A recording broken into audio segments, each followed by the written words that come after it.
मालकाचा पुरावा आहे. नेवोनी निजविती त्या ठिकाणी,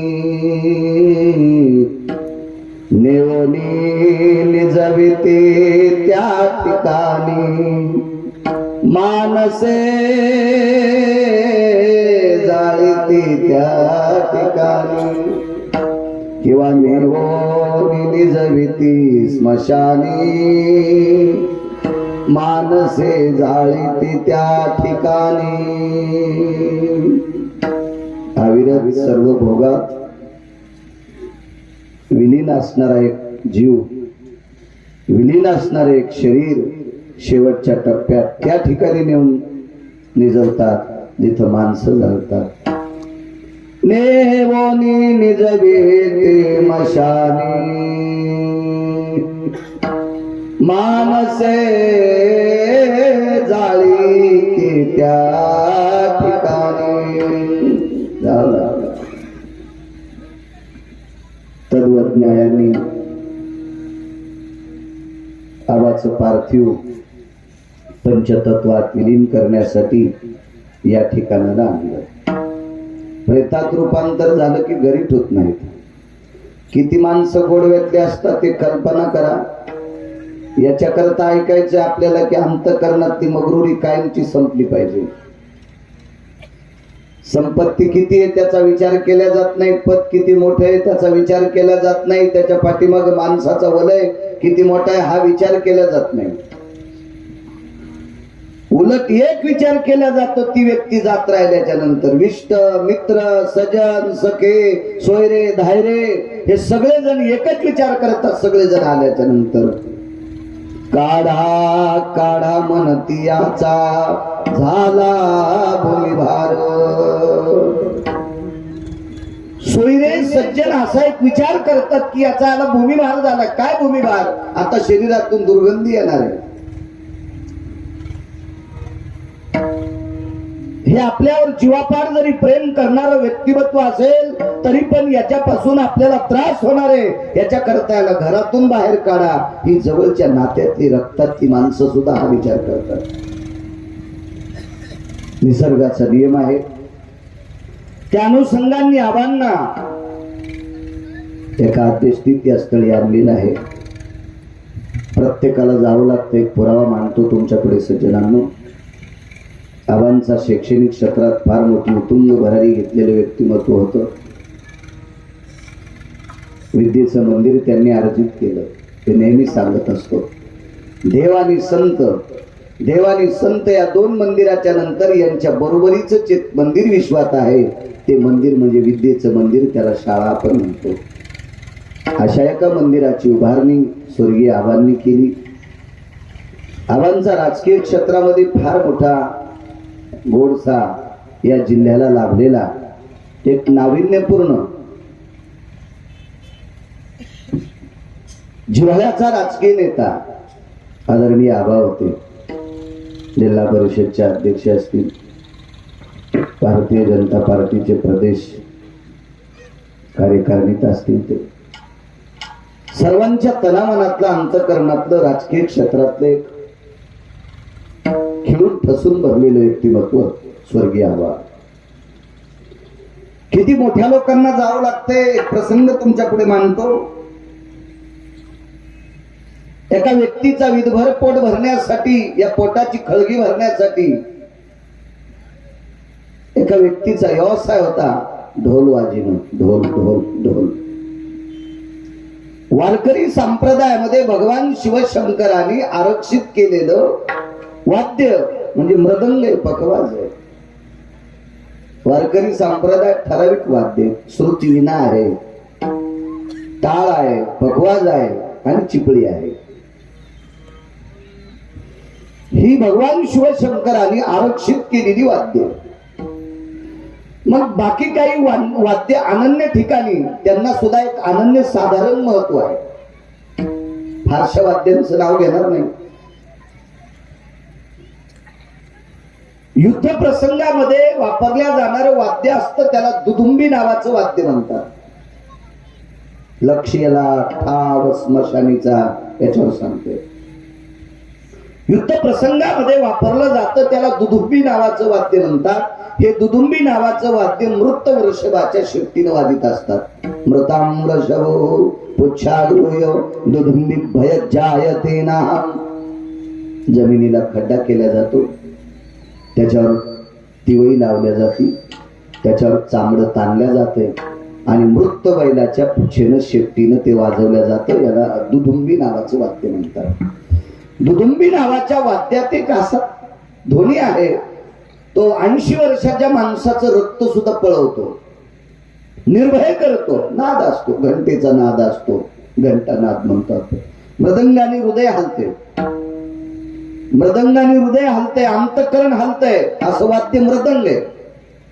असे काही वाद्य आहेत ते गुडघ्यापासून खाली पाय हलवतात, त्यांचे नाव नको इथे, निदान आजच्या कीर्तनात तरी नको। आमचे पांचेट लोक ते सुद्धा वाद्य इकडे आणायले, स्टेजवर भागवतात आणायले। त्यांना कोण्या नरकात टाकावं हे पंढरपुरातल्या मालकाला कळणार नाही, यांच्या पुढे बसणाऱ्याला जिवंत समुद्रात टाकावा हे यमाल सुद्धा सुधारणार नाही। चांगलं काम करण्याची संधी आपल्याला देवानं जर दिली नसेल तर नाही देऊ द्या, पण वाईट काम करण्यासाठी जर एखादा प्रवृत्त होत असेल तर असं समजायचं त्याच्यासारखा हरामखोर इथे या परिसरात कोणी नसेल। विडाला विडाला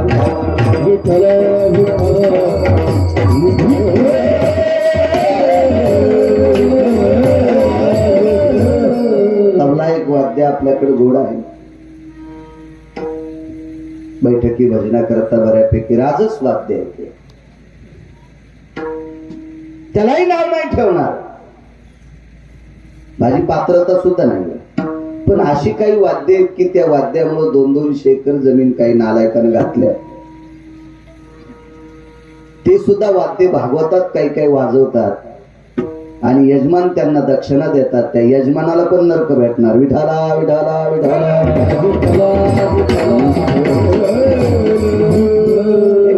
का पुराणाचा पाप करणाऱ्यापेक्षा पाप सहन करणारा किंवा पाप पाहणारा किंवा पापाला अनुमोदन देणारा 50% भडवा असतो। विठाला विठाला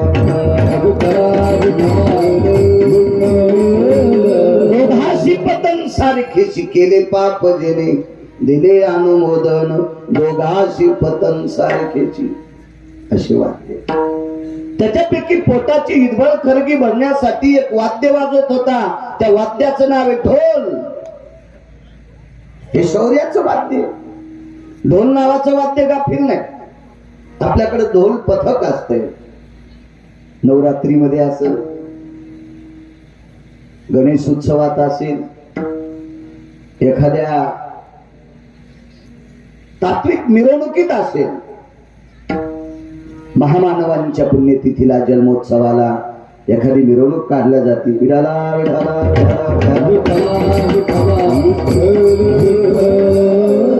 अशा मिरवणुकीमध्ये ढोल हे वाद्य वाजवलं जाते। ढोल हे चित्त थरारक वाद्य आहे।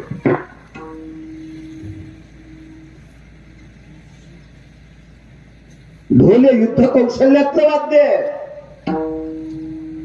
असं एक वाद्य वाजवणारी व्यक्ती होती, त्या व्यक्तीचं नाव होतं लाख्या। फार सात्विक माणूस होता।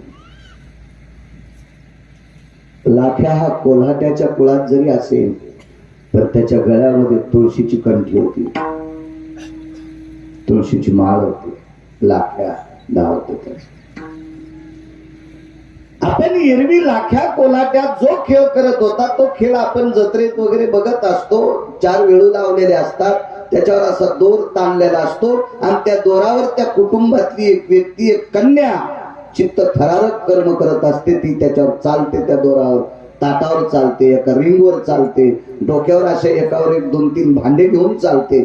ते बघत असताना असं वाटतं बापरे, पडल्यावर काय होईल हिचं। चित्त थरारक कार्य त्या ढोलाच्या नादावर केले जाते। असा ढोल नावाचं वाद्य लाख्या नावाचा कोल्हाटी वाजित होता। त्याला वारकरी संप्रदायात अनन्य साधारण महत्व आहे। मी सांगतो म्हणून ऐकायचं नाही। लाख्या कोल्हाट्याचा ढोल पेटी संप्रदायात अभंग आला, वर्णी आली मालकांची माझ्या। आणि अष्टादश मालकांनी ज्याला अनुमती दिली त्या अनुमतीला आमच्यासारख्या पांचट कीर्तनानं बगल द्यायची नाही, तडा द्यायचा नाही. लायकी काय आमची? लाख्या कोलाट्याचा अधिकार किती मोठा होता कळेल तुम्हाला. लक्ष्याला ठाव स्मशानीचा, याच्यावर सांगतो मी अभंगाच्या पूर्वकडव्यामध्ये. स्मशानात जावं लागते याच्यावर बोलतो. हा लाख्या कोलाटी ढोल वाजवायचा, त्याच्या ढोलाचा आवाज, तो नाद, तो दुमदुमान बघण्यासाठी बऱ्यापैकी लोक गावातले काम सोडून थांबायचे. संध्याकाळच्या वेळेला कळायचं आज लाख्या कोलाट्याचं कुटुंब आपल्या गावात आलेलं आहे.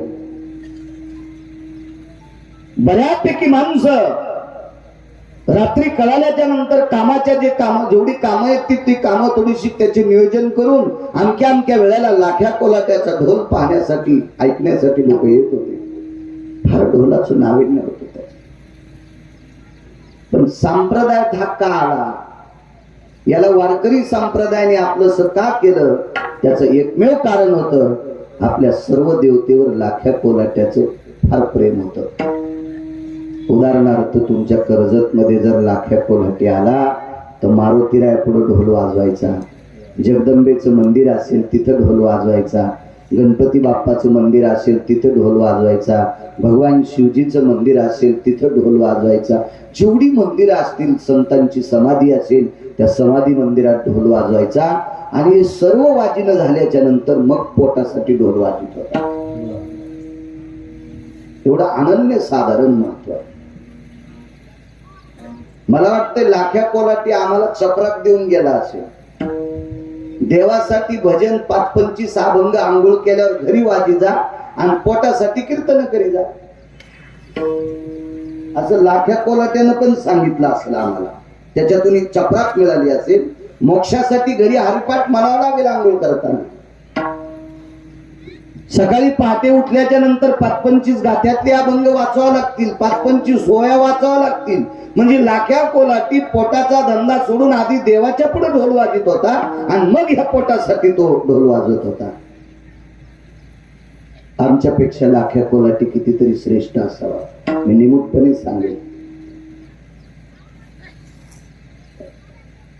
लाख्या कोलाट्याची मुलगी फार सुंदर होती. स्वर्गीय ज्ञानसूर्य ब्रह्मीभूत रंगनाथ गुरुजी परभणीकर म्हणायचे, लाख्या कोलाट्याची मुलगी रात्री दिवस माळाल्याच्या नंतर भाकरी मागायला गेल्यावर तिच्या दाताच्या पंगती चमकत होत्या, तिचे दात चमकत होते, इतकी सुंदर होती. गुरुजी म्हणायचे. मोठ्यांचं वाक्य सांगतोय. आणि हा खेळ दुपारी झाल्याच्या नंतर लाख्या कोलाट्याची पत्नी आणि त्याची मुलगी गल्लीमध्ये भाकरी मागायची. उभ्या गल्लीनं जात असताना डाव्या हाताने आई मागत असेल, उजव्या हाताने ती मागत होती. पण लाख्या कोलाट्यावर एक दुःखद प्रसंग कोसळला. लक्ष्याला ठाव स्मशानीचा सांगतोय. मग तुमच्या लक्षात येईल, आबा गेले, हे निसर्गाचा नियम आहे. आतापर्यंत चालत आलेल्या ही परंपरा म्हणावं लागेल. निसर्गाचा नियम जावं लागतं फार मोठ्या माणसांना. लाख्या कोलाट्याचं चरित्र आहे का लक्षात येईल? भाकरी मागण्यासाठी ज्या वेळेला लाख्या कोलाट्याची मुलगी एका दारात जाते, मायबाप द्या, मायबाप. मोठ्या वाड्यातला मोठा माणूस होता. 100-200 एकर त्याला जमीन होती. लाख्या कोलाट्याची मुलगी सूर्यास्त झालेला होता, दारात बाहेर उभी होती. त्याच्याही घरात मशालीचा प्रकाश होता. त्या मशालीच्या प्रकाशाला लाजवील इतका तिच्या दाताचा प्रकाश पडलेला होता. इतकी तेजस्वी होती. सौंदर्य कोणाच्या बापाची जहागिरी नाही. रूपवान मुलं अमुक अमुक जातीत जन्मतात असा नालायकपणाचा शिखर करून टाका. घरातले प्रदक्षिणा करायला 9.5 तास, ब्रह्मगिरीची प्रदक्षिणा करायला. आणि पारधी समाजाचा मुलगा भेटला जामद्याचा, किती वारी आहे तेव्हा 5 करायचे होते इच्छा, पण सदा बाबा म्हणले बस झाल्या 3, पाय दुखतील तुझे. 3 वाऱ्या केल्या, 3. 6 वाजता लागला संध्याकाळी, तो दुसऱ्या दिवशी 1 वाजेपर्यंत त्याच्या 3 प्रदक्षिणा झाल्या, 3 प्रदक्षिणा. तो समाजानं पारधी समाजाचा मुलगा होता. सदा वारकरी म्हणजे फार मोठा निष्ठावंत वारकरी आहेत. तुम्ही कधी कधी नाव बघा युट्यूबला, सदा वारकरी कोण. आदरणीय पूजनीय बंडा तात्या सुद्धा त्यांचं वर्णन करतात, गुले बाबा वर्णन करतात. अशी निष्ठावंत वारकरी, सदा वारकरी. पारधी समाजाचा माणूस एवढ्या वेळात 3 फेऱ्या करतो ब्रह्मगिरीच्या. काल बघितलं, त्याच्या पुढे बसलो, काय म्हणला, समाजानं पारधी समाजात जन्माला घातला. याच्या पलीकडचं नाविन्य पहा. दर महिन्याला 16 दिवस पांडुरंगासाठी, 14 दिवस संसारासाठी. ते काय फार श्रीमंत नाहीत, 6 पोरं. पारधी समाजाचे पोरं आहेत, लाहोर सशे धरणाऱ्याच्या कुळातले पोरं. 16 दिवस पंढरपूरला 550 किलोमीटर चलत जाणार, जाताना एसटीनं. 16 दिवस देवाला आणि 14 दिवस संसाराला. कशाला कोणाला नाव ठेवायची लायकी आपली? उलट मालकानं सांगितलं, उत्तम कुळी जन्म आणि क्रियामंगळ बुडविले कुळ उभयता. तुम्ही स्वतःला म्हणून घेता मी उत्तम कुळात जन्माला आलो, आणि वागणं जर मूर्ख असेल तर अख्खं कुळ मातीत घातलंय आपण. आपली पात्रता काय लोकांना नाव ठेवण्याची? विठाला विठाला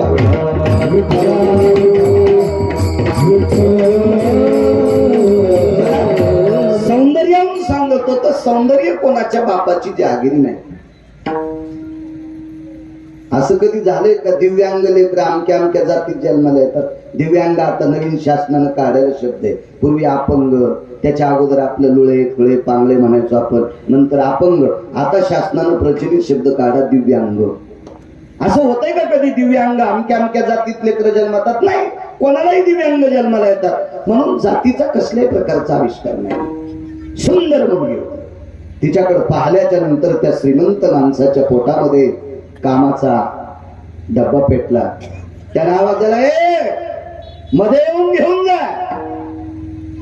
लाख्या कोल्हाट्याच्या मुलीला वाटलं माणसं चांगली असावं, बेस कमी करा, चांगली असावं माणसं. आपण कोल्हाट्याच्या कुळात असल्यामुळं प्रवेश करण्यासाठी आपल्याला निषेध आहे, आणि आपल्याला आतमध्ये बोलवलं, चौकात बोलवलं. किती माणसं चांगले असावं. प्रांजळ घरची मुलगी होती, वारकरी होते. लाख्या कोल्हाटी, गळ्यात तुळशीची माळ असलेला कोल्हाटी होता. अशा सात्विक कुटुंबात वावरलेली मुलगी एवढ्या मोठ्या भारदस्त वाड्यात राहणारा हरामखोर असेल असं तिला तरी काय माहित होतं?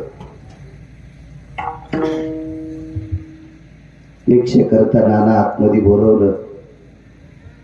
तो दिवस तिच्यासाठी अत्यंत वाईट होता. शरीरावर चुकीचा प्रसंग झाला.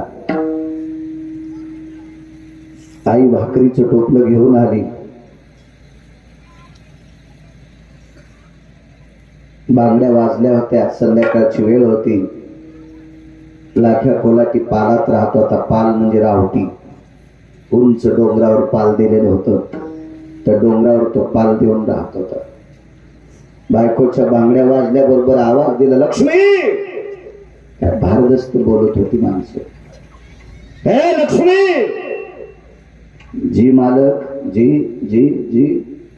अहो, लाख्या कोल्हाट्याची बायको जर नवऱ्याला जी म्हणत असेल तर तुमच्या जिभेला जराशी येडिंग करी जा, जरासा चटका लागू देत जा. म्हणा जा नवऱ्याला जी, म्हणा नवऱ्याला मालक. कशाला मोठ्या कुळात जन्माला आले म्हणून इतका अंगाला गठुडे चिटकून घेता तुम्ही? कशाला कीर्तन ऐकायची? कशाला भागवत ऐकायची? कशाला रामायण ऐकायची? कशाला वाऱ्या करायच्या? कशाला तुळशी दिवे घालायचे? कशाला उजाळ्यापासून महादेव भिजवायचा? सर्दी होईन त्याला. आपण घरातल्या देवांना नीट बोलत नाही. आपली लायकी आहे का परमार्थात येण्याची? ऐकायची धन नाही, त्याची परत्र कुस शिकाय. विठाला विठाला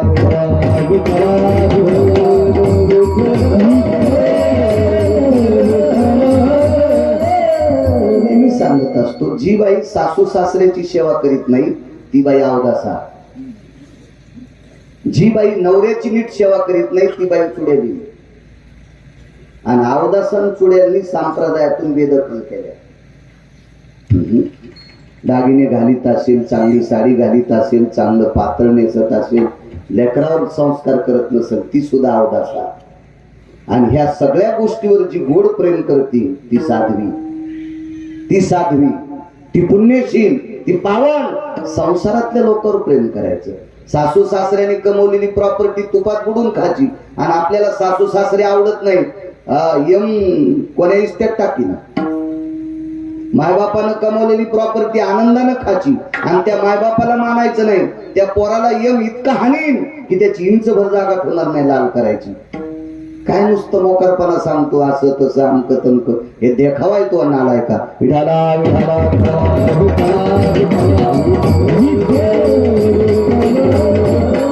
लक्ष्मी जी शब्द वापरला, जे वाक्य नीट लक्षात ठेवा. कोलाट्याची बायको कोलाट्याची, पण मालकाला जी शब्द आदरवाचक बोलली, जी जी जी जी शब्द बोलली, सात्विकतेत बोललं पाहिजे. तुम्हाला एक माहिती आहे,